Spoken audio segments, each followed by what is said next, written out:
Cada povo tem características próprias que vão além da aparência física. Os países da Europa são os que apresentam maior porcentagem de idosos. 2 em cada 10 europeus têm mais de 60 anos. Na América Latina, essa proporção cai pela metade. Menos de 10% dos latino-americanos são idosos. Já a África tem a maior proporção de crianças. 4 em cada 10 africanos têm menos de 15 anos. Os ocidentais têm hábitos de vida diferentes dos povos do Oriente. E quem mora em terras geladas tem lá o seu jeito de viver distinto de quem habita os trópicos. Cada povo é um povo. Somos muitos e somos singulares. Onde, quantos são, quem são, como vivem os habitantes de um país ou território. Conhecer a realidade dos povos e até mesmo projetar o futuro é possível por meio da demografia. O censo, ou recenseamento demográfico, é o nome da pesquisa realizada para conhecer o perfil de uma população. As primeiras pesquisas demográficas no mundo, elas remontam do período antes de Cristo. Nós temos registros de pesquisas que ocorreram no Antigo Egito, também no Império Romano. E essas pesquisas ela tinham uma função básica desses governos de tentar levantar o tamanho da população com o intuito de arrecadar impostos e também com a preocupação de formar os grandes exércitos. No Brasil, o primeiro censo ocorreu em 1872.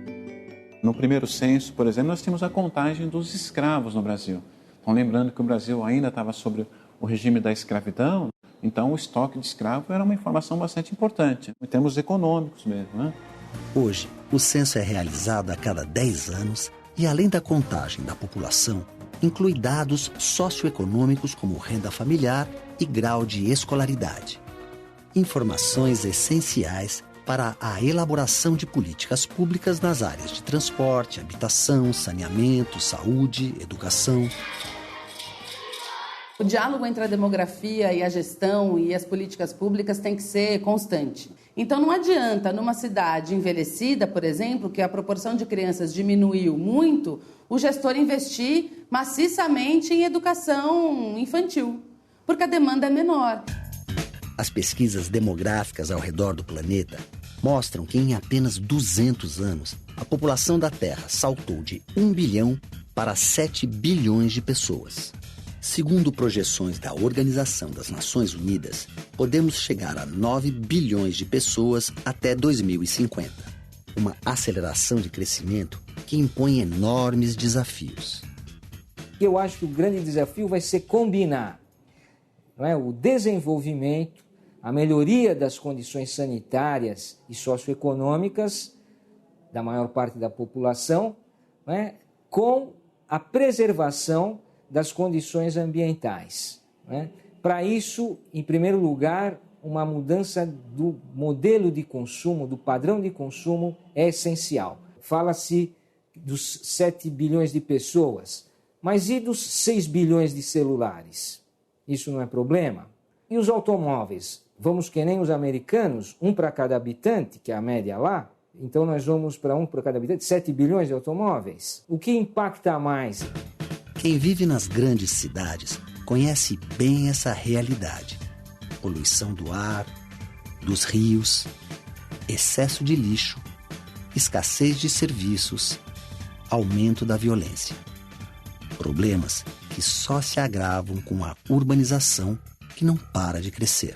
Hoje o Brasil já tem 85% da população vivendo em cidades. Mas é bem provável que a gente alcance 90%, 92%, uma cifra próxima disso, nos próximos anos, o que vai caracterizar o Brasil e toda a América Latina como uma região eminentemente urbana.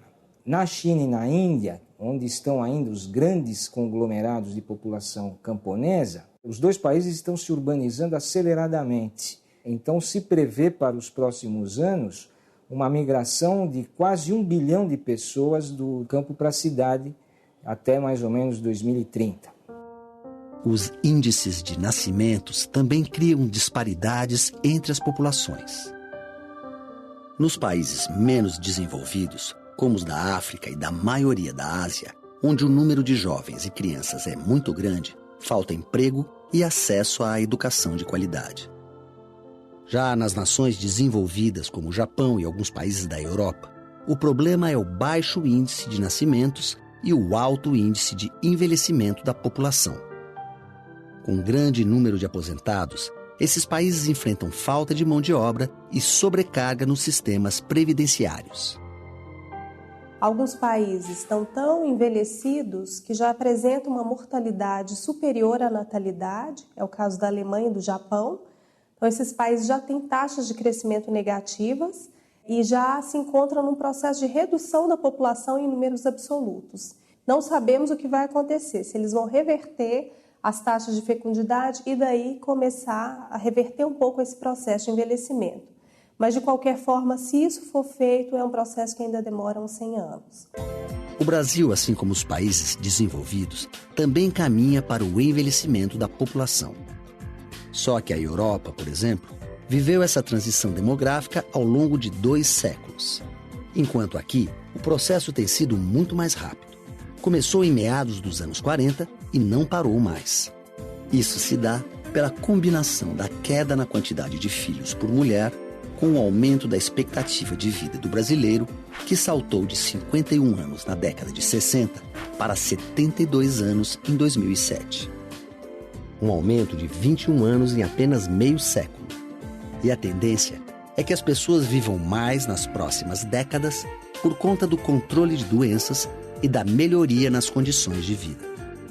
Minha mãe morreu com 62 anos, minha tia com 58. Meu pai morreu cedo. Meu pai morreu com 55 anos. E eu estou aqui firme, e como sempre, né? Com 80 anos. Sinto que eu vou viver mais que meus pais. Eu espero chegar aos 100. De acordo com o IBGE, até 2050, teremos 173 idosos para cada 100 crianças. A proporção em 2008 era de 25 idosos para cada grupo de 100 crianças. A reforma da Previdência que a gente já ouve falar há tantos governos, ela é urgente. Saúde, por exemplo, os idosos demandam um investimento maciço em saúde. E não é um investimento barato, é um investimento caro, que vai precisar de um planejamento a curto, médio e longo prazo. Políticas imobiliárias, por exemplo, conjuntos habitacionais, investimento imobiliário específico para a população idosa, que muitas vezes é cadeirante, que muitas vezes tem necessidades especiais, tudo isso tem que entrar na agenda do planejamento, tanto do setor privado quanto do setor público. Lazer, políticas de lazer, de cuidado, de mercado de trabalho para essa população específica também tem que estar na agenda. O envelhecimento da população é um processo irreversível, mas o Brasil ainda é um país privilegiado do ponto de vista demográfico. O censo de 2010 mostra que somos quase 191 milhões de brasileiros. A grande maioria, cerca de 101 milhões, de jovens e adultos em idade de trabalhar. É a chamada população economicamente ativa que contribui para a riqueza do país com o seu salário e com o pagamento de impostos. Um quadro que os demógrafos chamam de bônus demográfico ou janela de oportunidades.